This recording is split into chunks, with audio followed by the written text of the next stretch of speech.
Hace casi 1200 años se descubrió en un remoto lugar de Galicia el cuerpo del apóstol Santiago. Desde entonces, millones de hombres han abandonado temporalmente sus hogares para iniciar un largo camino de peregrinación en el que las mayores dificultades las encontraban al atravesar las tierras de los vascos. Unas tierras que quedaron marcadas para siempre por una cadena de puentes e iglesias, de ciudades y monasterios. Son las huellas del Camino de Santiago.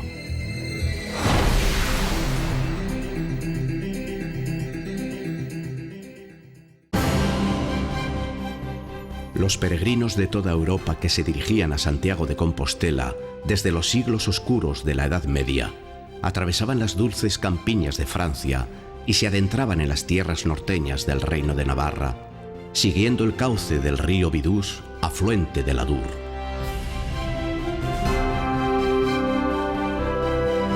El río les conducía de modo natural hasta el pie de la colina, en la que los poderosos señores de Agramonte construyeron su extraordinario palacio para controlar el paso entre las llanuras de Francia y las vías que llevaban al Pirineo.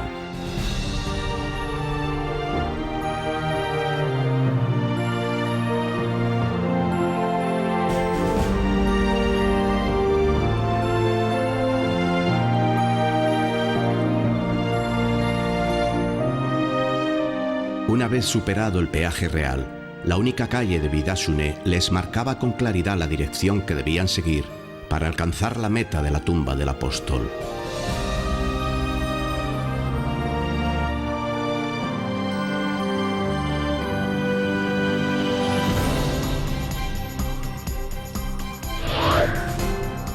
El camino comenzaba entonces a agitarse entre un oleaje verde de pastos, lomas y tierras de labor, hasta llegar a Garris, lugar de paso obligado, acostumbrada desde siempre a los viajeros.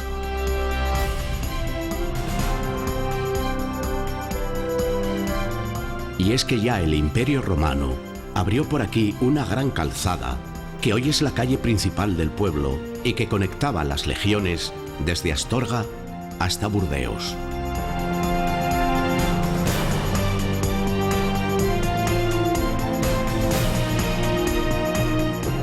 Descendiendo el camino, se llega a Donapaleu, la ciudad más septentrional de la Baja Navarra y la última capital de aquel reino perdido.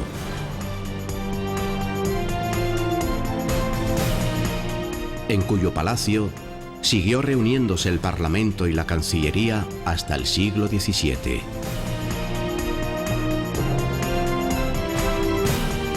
El siguiente jalón del camino es Sisura, conocida durante siglos como Ostabat.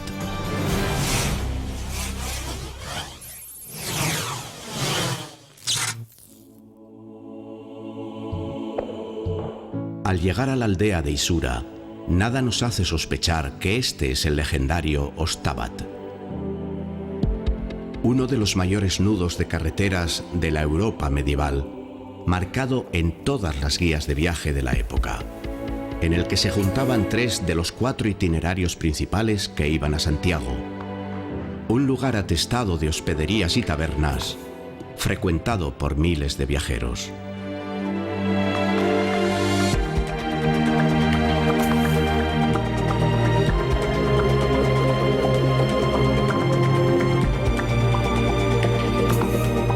En esta tierra antigua, casi nada es lo que aparenta. Y la pequeña ermita de San Nicolás de Arambelts, con sus misteriosas bóvedas pintadas, no es sino un pálido recuerdo del priorato que floreció en este lugar para atender a los agotados viajeros del pasado. Una última parada antes de llegar a Don Iván Egarasi.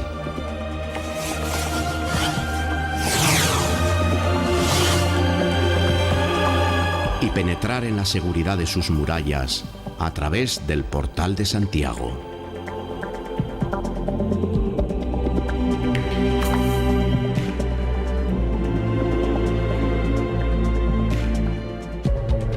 Para después descender entre las abarrotadas tiendas de la calle de la Ciudadela, comprar provisiones y buscar un lugar donde pasar la noche, antes de aventurarse al otro lado del puente de España, decididos a afrontar la que sin duda iba a ser para muchos la jornada más difícil de toda su vida, el paso de los Pirineos.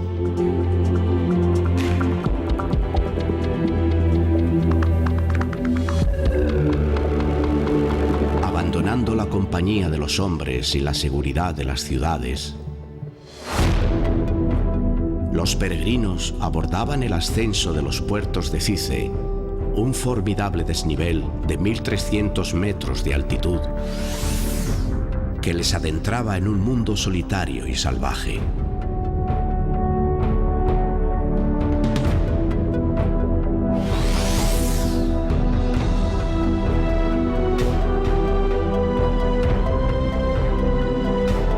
El mayor esfuerzo se empleaba en subir hasta la cruz de Leizarateca en medio de inmensos pastizales vacíos. Y a partir de este punto, ya no había posible vuelta atrás.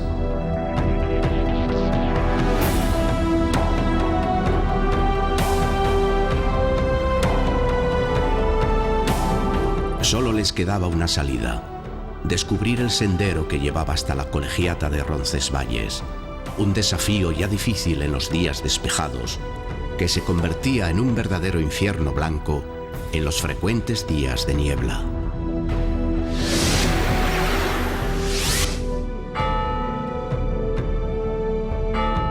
Para los viajeros perdidos, la única esperanza de sobrevivir al frío, al agotamiento y al ataque de los lobos era rezar para que entre las nubes les llegara el sonido de la campana de San Salvador de Ibañeta, situada en el mismo puerto en el que siglos atrás se había producido la masacre de Roldán y los guerreros de Carlomagno. Aquí, los peregrinos ya se sentían a salvo, porque tenían a un paso Roncesvalles.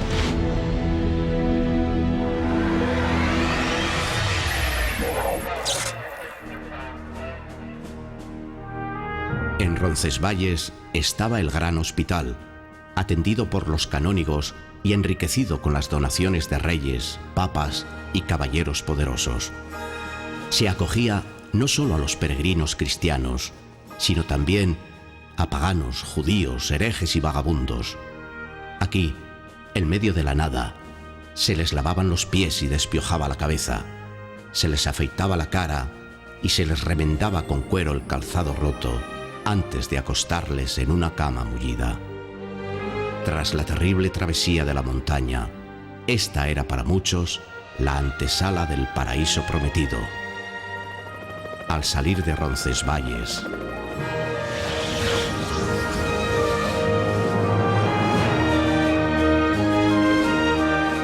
el camino atraviesa el llano y se encarrila en la calle de Burguete, flanqueada por casonas de piedra con tejados picudos que las protegen de la nieve. La calle es única y desde antiguo se la llamaba la Calzada de los Peregrinos.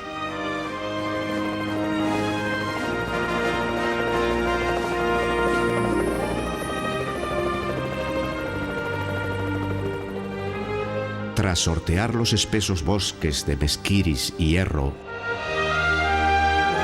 los caminantes presentían que ya estaban cerca de los amplios valles del trigo. Solo les quedaba cruzar el río Arga por el puente de Zubiri, el pueblo del puente.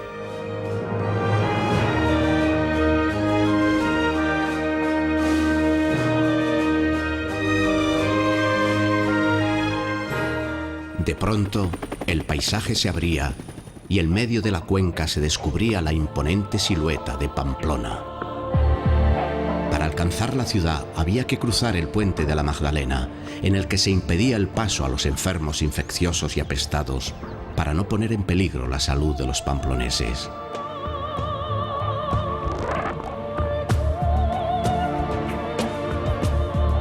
Los sucesivos cercos de murallas, construidos desde época romana, habían hecho de esta ciudad milenaria un bastión inexpugnable al que se entraba por una cuesta empinada y oscura.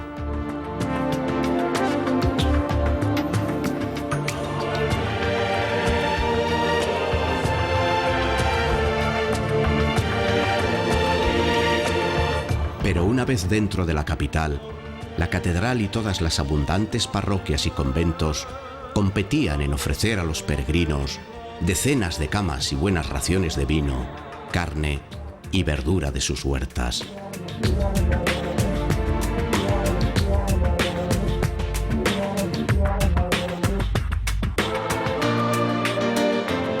Lo que los seguidores de Santiago no podían evitar era mirar con temor el amenazador aspecto de las iglesias locales, como San Cernín y San Nicolás, auténticas fortalezas que recordaban las frecuentes guerras entre vecinos de los barrios de la ciudad.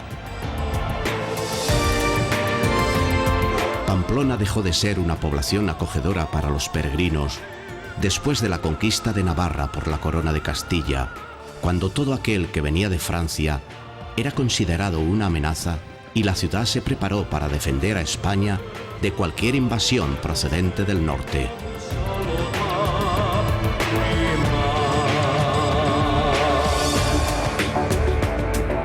Al abandonar Pamplona, el último obstáculo que afrontaban los viajeros antes de perderse en largas jornadas de llanos y suaves colinas era el ascenso al Alto del Perdón, la frontera natural entre la cuenca de Pamplona y las ricas tierras de la Navarra mediterránea.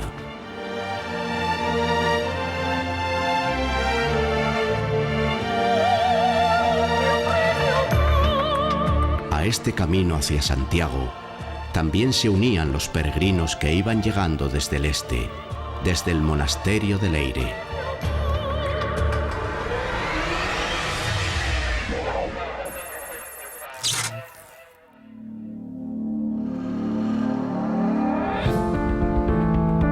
Desde el siglo XI, los peregrinos procedentes del norte de Italia y de la Provenza cruzaban los Pirineos por Somport y descubrían a los primeros navarros tras los muros del gran monasterio real de Leire.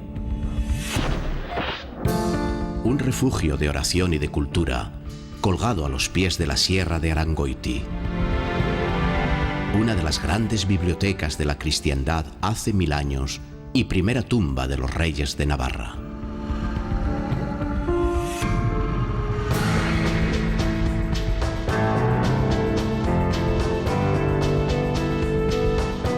Los peregrinos descendían desde el monasterio, buscando con cuidado un puente que se levantaba donde hoy está el embalse de Yesa y que les permitía vadear las caudalosas aguas del río Aragón.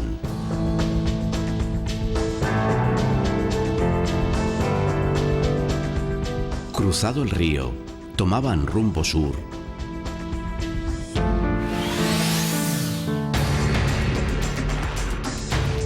y así llegaban a la fortaleza de Javier, cuna de nobles guerreros, de la que un día saldría el joven Francisco para viajar, también en nombre de la fe, hasta los confines de Asia, mucho más lejos de lo que ningún peregrino de los que veía pasar en su infancia hubiera podido soñar jamás. Hoy en día, este castillo sigue siendo destino de la mayor peregrinación de Navarra, la Javierada. Sangüesa era el siguiente jalón para los caminantes jacobeos.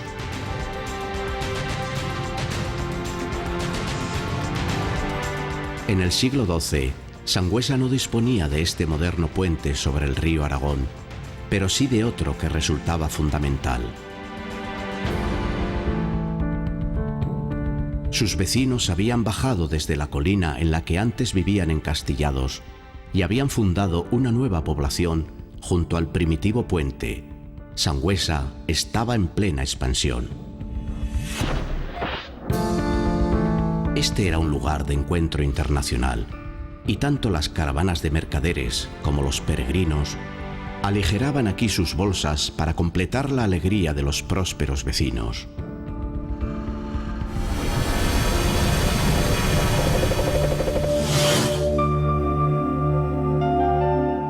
Tras 2 duras jornadas de camino, los peregrinos agotados podían descansar junto a las 100 puertas de Eunate, una misteriosa capilla funeraria de los Caballeros de San Juan, en la que muchos encontraron el reposo definitivo.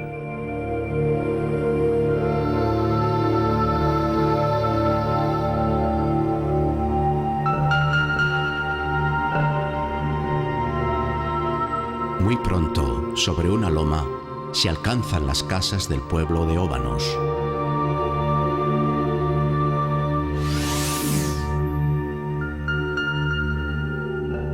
Con sus calles espaciosas, rodeando la iglesia de San Juan.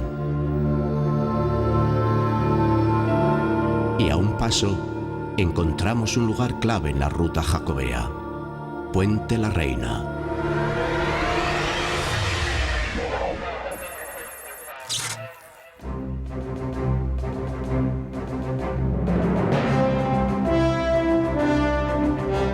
A las puertas de Puente la Reina se juntaban todos los caminos. Los peregrinos que habían llegado por Somport o por Roncesvalles caminaban ahora unidos por la calle Mayor, resistiendo el asalto de los tenderos y taberneros para alcanzar el puente sobre Larga. Cruzaban ahora el río por tercera y última vez, para no volver a verlo hasta su regreso de Compostela, o tal vez nunca más. Este puente unificaba el camino y dio nombre al que era cruce principal de las autopistas de la época: Puente la Reina.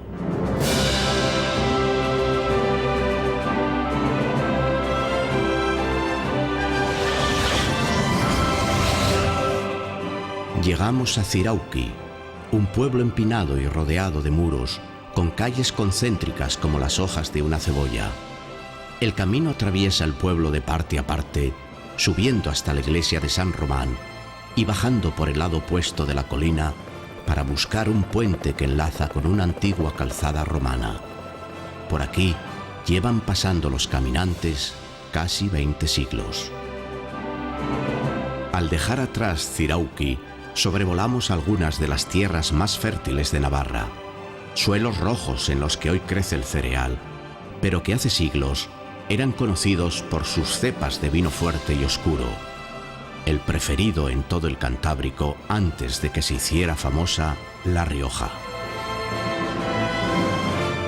Ya está cerca la monumental Estella.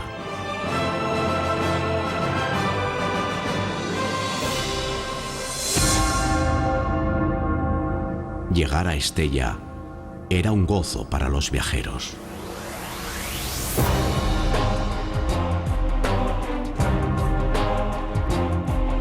Aquí podían descansar rodeados de templos y santuarios que reconfortaban de la espiritualidad del peregrino.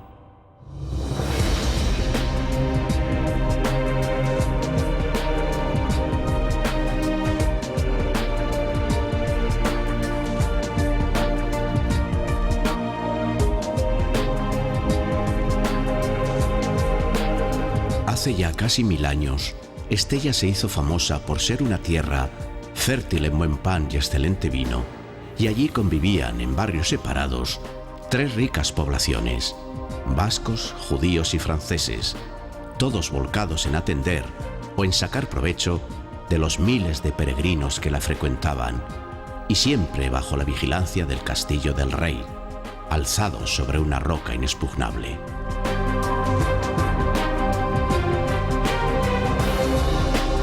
Y muy cerca, a las afueras de Aiegi, se alcanza el monumental monasterio de Irache.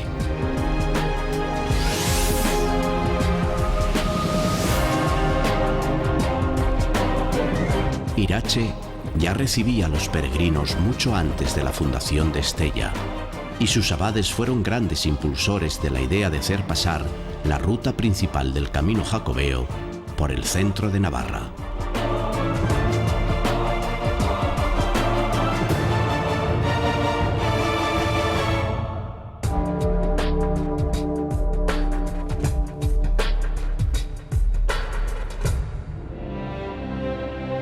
Haciendo honor a su fama antigua, los viñedos acompañan al caminante hasta la misma puerta de las casas de Villamayor de Monjardín.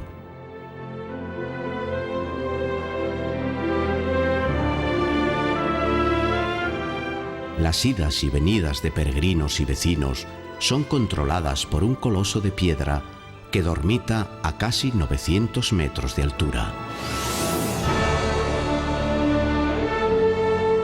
El Monjardín es el nombre antiguo de la roca sobre la que se alza la fortaleza de San Esteban de Dello, un nido de águilas imposible de asaltar.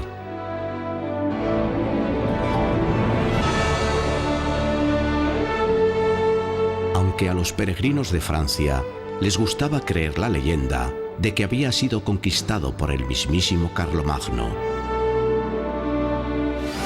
y que con él se rindió a su dominio todo el reino de Navarra. El camino serpentea por lomas y colinas, adaptándose a las suaves ondulaciones de un terreno en el que apenas queda ningún espacio libre que no haya sido cultivado durante siglos.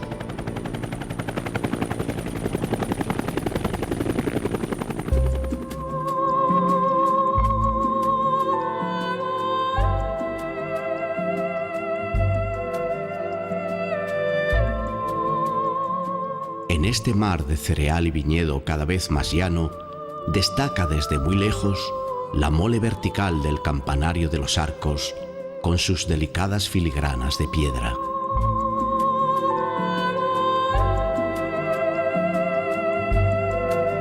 Los viajeros del norte la llamaban la ciudad de los judíos, porque aquí residía una próspera comunidad hebrea que facilitaba a los peregrinos el cambio de la moneda navarra por las divisas castellanas, que a partir del día siguiente tendrían que utilizar durante el resto del viaje de ida y vuelta a Galicia.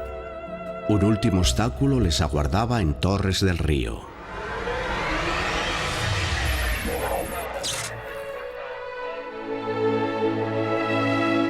Tras pasar algunas quebradas, los caminantes debían buscar el modo de cruzar el río Linares, cuyas aguas tenían fama de mortíferas.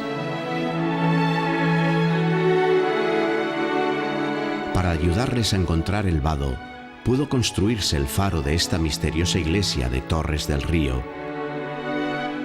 que también serviría como lugar de enterramiento de los viajeros más desafortunados.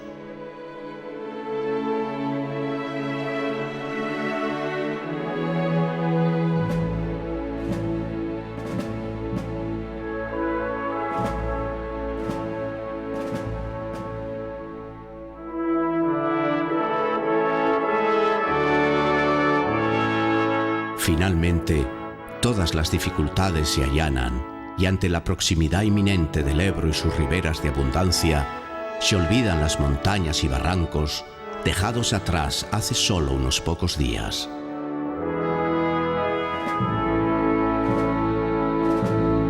Sobre estos rojizos viñedos, estamos a punto de alcanzar la última población vasca del Camino de Santiago. Viana, una ciudad fronteriza, la última del viejo reino de Navarra, fundada en el siglo XIII como baluarte para plantar cara a Logroño y defenderse de la expansión castellana por estas tierras.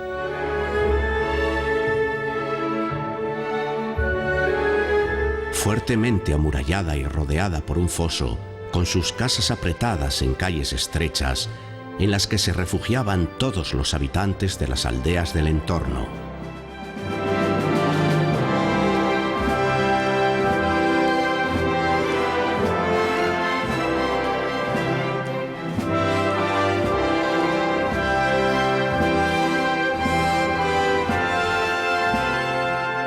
Viana, que desde la altura de su cerro despedía a los peregrinos hasta verlos desaparecer definitivamente junto a las aguas del Ebro, camino a Santiago.